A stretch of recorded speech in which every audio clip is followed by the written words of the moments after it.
Hello friends, ಸ್ವಾದಿಷ್ಟ ಅಭಿರುಚಿಗೆ ಸ್ವಾಗತ. ನಾನು ಕಾವ್ಯ. ಇವತ್ತು ನಾನಿಲ್ಲಿ ಸಿಂಪಲ್ ಆ್ಯಂಡ್ ಟೇಸ್ಟಿಯಾದಂಥ ಹೆಲ್ತಿಯಾದಂಥ ತೊಂಡೆಕಾಯಿ ಗೊಜ್ಜು ಡಿಫ್ರೆಂಟ್ ಮೆಥಡಲ್ಲಿ ತೋರಿಸ್ಕೊಡ್ತಾ ಇದ್ದೀನಿ.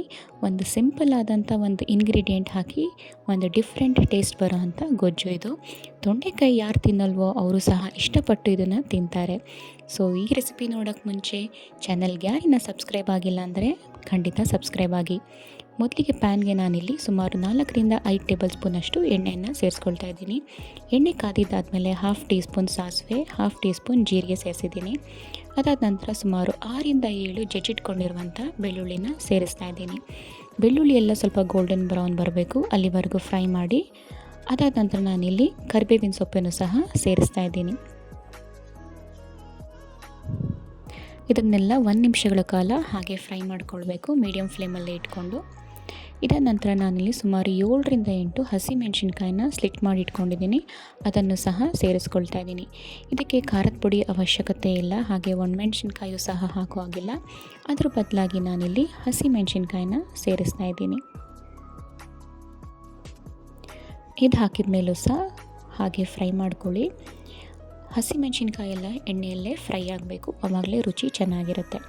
ಅದಾದ ನಂತರ ನಾನಿಲ್ಲಿ 1 ಮೀಡಿಯಮ್ ಟೊಮ್ಯಾಟೋನ ಹೆಚ್ಚಿಟ್ಕೊಂಡಿದ್ದೀನಿ ದಪ್ಪದಾಗಿ, ಅದನ್ನು ಸಹ ಸೇರಿಸ್ಕೊಳ್ತಾ ಇದ್ದೀನಿ. ಇದು ಹಾಕಿದ ಮೇಲೂ ಸಹ ಚೆನ್ನಾಗಿ ಫ್ರೈ ಮಾಡ್ಕೊಳ್ಳಿ. ಟೊಮ್ಯಾಟೊ ಎಲ್ಲ ಎಣ್ಣೆಯಲ್ಲೇ ಫ್ರೈ ಆದಷ್ಟು ರುಚಿಯಾಗಿರುತ್ತೆ. ನೆಕ್ಸ್ಟ್ ನಾನಿಲ್ಲಿ ಹೆಚ್ಚಿಟ್ಕೊಂಡಿರುವಂಥ ತೊಂಡೆಕಾಯಿನ ಸೇರಿಸ್ತಾ ಇದ್ದೀನಿ. ನಾನು ಈ ಶೇಪಲ್ಲಿ ಹೆಚ್ಚಿಟ್ಕೊಂಡಿದ್ದೀನಿ, ಬೇಕಿದ್ದಲ್ಲಿ ನೀವು ಇದನ್ನು ಸಣ್ಣದಾಗೂ ಸಹ ಹೆಚ್ಚಿಟ್ಕೊಳ್ಬೋದು. ಇದನ್ನು ಹಾಕಿದ ಮೇಲೂ ಸಹ ಸುಮಾರು 4-5 ನಿಮಿಷಗಳ ಕಾಲ ಚೆನ್ನಾಗಿ ಫ್ರೈ ಮಾಡಿಕೊಳ್ಬೇಕು. ತೊಂಡೆಕಾಯೆಲ್ಲ ಎಣ್ಣೆಯಲ್ಲೇ ಫ್ರೈ ಆದಷ್ಟು ರುಚಿ ತುಂಬ ಚೆನ್ನಾಗಿರುತ್ತೆ. ಹೀಗೆ ಮುಚ್ಚಿಟ್ಕೊಂಡು ಸುಮಾರು 2 ನಿಮಿಷಗಳ ಕಾಲ ಬೇಯಿಸ್ಕೊಳ್ಬೇಕಾಗತ್ತೆ.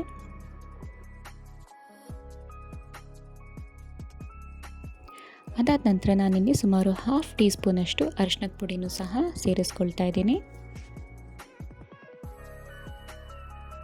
ಅದರ ಜೊತೆಗೆ 1/2 ಟೀ ಸ್ಪೂನಷ್ಟು ಉಪ್ಪು. ತೊಂಡೆಕಾಯಿ ಬೇಯುವಷ್ಟು ಮಾತ್ರ ಉಪ್ಪನ್ನು ಸೇರಿಸ್ಕೊಳ್ಳಿ. ಅದಾದ ನಂತರ ಕೊನೆಯಲ್ಲಿ ನಾವು ಮತ್ತೆ ಉಪ್ಪನ್ನು ಆ್ಯಡ್ ಮಾಡಬೇಕಾಗುತ್ತೆ.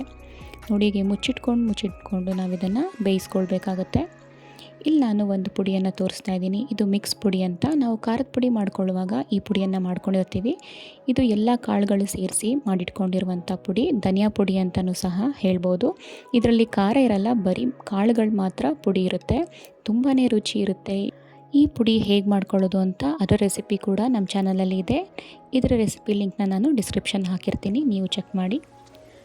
ಈಗ ತೊಂಡೆಕಾಯಿ ಎಲ್ಲ ಒಂದು ಅರ್ಧ ಬೆಂದಷ್ಟಾಗಿದೆ. ಇವಾಗ ನಾನು ಸುಮಾರು 3 ಟೀ ಸ್ಪೂನಷ್ಟು ಧನಿಯಾ ಪುಡಿನ ಇಲ್ಲಾಂದರೆ ಮಿಕ್ಸ್ ಪುಡಿಯನ್ನು ಸೇರಿಸ್ಕೊಳ್ತಾ ಇದ್ದೀನಿ. ಅಳತೆ ನೋಡಿಕೊಂಡು ನಾವು ಈ ಪುಡಿನ ಆ್ಯಡ್ ಮಾಡಬೇಕಾಗುತ್ತೆ. ಇಲ್ಲಿ ಸುಮಾರು ನಾನು 1/4 kg ತೊಂಡೆಕಾಯಿನ ತೊಗೊಂಡಿದ್ದೀನಿ. ಅದಕ್ಕೆ ತಕ್ಕಂತೆ ಸುಮಾರು 3-4 ಟೇಬಲ್ ಸ್ಪೂನಷ್ಟು ನಾನು ಮಿಕ್ಸ್ ಪುಡಿಯನ್ನು ಸೇರಿಸ್ಕೊಳ್ತಾ ಇದ್ದೀನಿ. ಇದನ್ನು ಹಾಕಿದ ಮೇಲೆ ಹಾಗೆ ಲೈಟಾಗಿ ಫ್ರೈ ಮಾಡ್ಕೊಳ್ಬೇಕು. ಫ್ಲೇಮ್ನ ಲೋಯಲ್ಲಿ ಇಟ್ಕೊಂಡಿರಬೇಕು, ಇಲ್ಲಾಂದರೆ ಸೀದೋಗೋ ಚಾನ್ಸಸ್ ಇರುತ್ತೆ. ಇದನ್ನೆಲ್ಲ ಒಂದು ರೌಂಡ್ ಮಿಕ್ಸ್ ಮಾಡಿದಾದಮೇಲೆ ಸುಮಾರು ನಾನಿಲ್ಲಿ 1 ಗ್ಲಾಸಷ್ಟು ನೀರನ್ನ ಆ್ಯಡ್ ಮಾಡ್ತಾಯಿದ್ದೀನಿ. ತೊಂಡೆಕಾಯಿ ಬೇಯುವಷ್ಟು ನಾನು ನೀರನ್ನ ಆ್ಯಡ್ ಮಾಡ್ತಾಯಿದ್ದೀನಿ. ಇದೆಲ್ಲ ಹಾಕಿದ ಮೇಲೆ ಇದನ್ನು ಚೆನ್ನಾಗಿ ಮಿಕ್ಸ್ ಮಾಡಿಕೊಂಡು ಇದನ್ನು ಸುಮಾರು 2-3 ನಿಮಿಷಗಳ ಕಾಲ ಬೇಯಲಿಕ್ಕೆ ಬಿಡಬೇಕಾಗತ್ತೆ. ತೊಂಡೆಕಾಯಿ ಎಲ್ಲ ಚೆನ್ನಾಗಿ ಬೇಯಬೇಕು, ಹಾಗೆ ಮಸಾಲೆನೂ ಸಹ ಚೆನ್ನಾಗಿ ಹೀರ್ಕೊಳ್ಬೇಕು.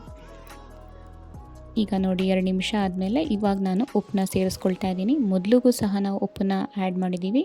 ಇವಾಗ ರುಚಿಗೆ ತಕ್ಕಷ್ಟು ಉಪ್ಪನ್ನ ಹಾಕ್ಕೊಳ್ಳಿ. ನಾನಿಲ್ಲಿ ಹರಳುಪ್ಪನ್ನ ಬಳಸ್ತಾ ಇದ್ದೀನಿ. ಇದನ್ನು ಸಹ ಮಿಕ್ಸ್ ಮಾಡ್ಕೊಳ್ಳಿ ಮತ್ತು ಇದನ್ನು ಬೇಯಲಿಕ್ಕೆ ಬಿಡಿ. ಆ ಬೇಯೋ ಟೈಮಲ್ಲಿ ಇಲ್ಲೊಂದು ಮಸಾಲೆನ ರೆಡಿ ಮಾಡ್ಕೊಳ್ಳೋಣ. ಇಲ್ಲಿ ನಾನು ಅರ್ಧ ಕಪ್ಪಷ್ಟು ಕಾಯಿ ಪೀಸ್ನ ತೊಗೊಂಡಿದ್ದೀನಿ, ಜೊತೆಗೆ ಅರ್ಧ ಕಪ್ಪಷ್ಟು ಹುರಿಗಡಲೆ, ಹಾಗೆ 1 ಟೇಬಲ್ ಸ್ಪೂನಷ್ಟು ಬಿಳಿ ಎಳ್ಳು.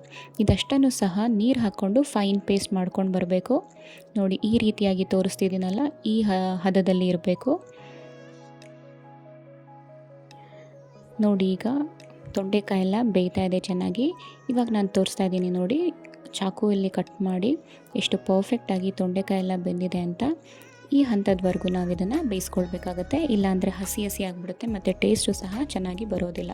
ನೋಡಿ, ಇದು ಪರ್ಫೆಕ್ಟಾಗಿ ಕುಕ್ ಆಗಿದೆ. ಇವಾಗ ನಾನಿಲ್ಲಿ ರುಬ್ಬಿಟ್ಕೊಂಡಿರುವಂಥ ಈ ಪೇಸ್ಟ್ನ ಆ್ಯಡ್ ಮಾಡ್ತಾಯಿದ್ದೀನಿ. ಕಾಯಿ, ಹುರಿಗಡಲೆ ಮತ್ತು ಎಳ್ಳು, ಈ ಮೂರನ್ನು ಪೇಸ್ಟ್ ಮಾಡ್ಕೊಂಡಿರುವಂಥದ್ದನ್ನ ನಾನಿಲ್ಲಿ ಆ್ಯಡ್ ಮಾಡ್ತಾಯಿದ್ದೀನಿ. ಇದನ್ನು ಹಾಕಿದ ಮೇಲೂ ಸಹ ಚೆನ್ನಾಗಿ ಮಿಕ್ಸ್ ಮಾಡ್ಕೊಳ್ಳಿ. ಫ್ಲೇಮ್ನ ಮೀಡಿಯಮಲ್ಲೇ ಇಟ್ಕೊಳ್ಬೇಕು. ಅದ್ರ ಜೊತೆಗೆ ನಾನಿಲ್ಲಿ ಅದರದ್ದೇ ಆದಂಥ 1/2 ಕಪ್ ನೀರನ್ನ ಆ್ಯಡ್ ಮಾಡ್ತಾಯಿದ್ದೀನಿ. ಇದು ಹಾಕಿದ ಮೇಲೆ ಸುಮಾರು 2 ನಿಮಿಷಗಳ ಕಾಲ ಇದನ್ನು ಕುದಿಲಿಕ್ಕೆ ಬಿಡಬೇಕಾಗುತ್ತೆ. ಎಲ್ಲ ಮಸಾಲೆ ಸಹ ಚೆನ್ನಾಗಿ ಹೊಂದ್ಕೋಬೇಕು. ನೋಡಿ ಈಗ ಪರ್ಫೆಕ್ಟ್ ಆ್ಯಂಡ್ ಟೇಸ್ಟಿಯಾದಂಥ ಮತ್ತು ಡಿಫ್ರೆಂಟ್ ಆದಂಥ ತೊಂಡೆಕಾಯಿ ಗೊಜ್ಜು ರೆಡಿಯಾಗಿದೆ. ಎಷ್ಟು ರುಚಿಯಾಗಿರುತ್ತೆ ಅಂದರೆ 2 ಚಪಾತಿ ತಿನ್ನೋರು 5 ಚಪಾತಿ ತಿಂತಾರೆ, ಅದಂತೂ ಸಹ ಖಂಡಿತ. ತೊಂಡೆಕಾಯಲ್ಲಿ ತುಂಬ ಹೆಲ್ತ್ ಬೆನಿಫಿಟ್ಸ್ ಇದೆ, ಅದಂತೂ ಎಲ್ರಿಗೂ ಗೊತ್ತಿರೋದೆ. ಆದರೆ ಕೆಲವರು ಇದನ್ನು ತಿನ್ನೋಕ್ಕೆ ಇಷ್ಟಪಡೋದಿಲ್ಲ. ಆದರೆ ಈ ರೀತಿಯಲ್ಲಿ ಒಮ್ಮೆ ಮಾಡಿ ತುಂಬಾ ಇಷ್ಟಪಟ್ಟು ತಿಂತಾರೆ. ಅದಲ್ಲದೆ ತುಂಬಾ ಡಿಫ್ರೆಂಟ್ ಟೇಸ್ಟ್ ಅಂತ ಸಹ ಹೇಳ್ಬೋದು. ನೋಡಿ ಇಲ್ಲಿ ಎಷ್ಟು ಪರ್ಫೆಕ್ಟ್ ಕಲರಲ್ಲಿ ಪರ್ಫೆಕ್ಟ್ ಕನ್ಸಿಸ್ಟೆನ್ಸಿಯಲ್ಲಿ ಈ ಗೊಜ್ಜು ರೆಡಿಯಾಗಿದೆ.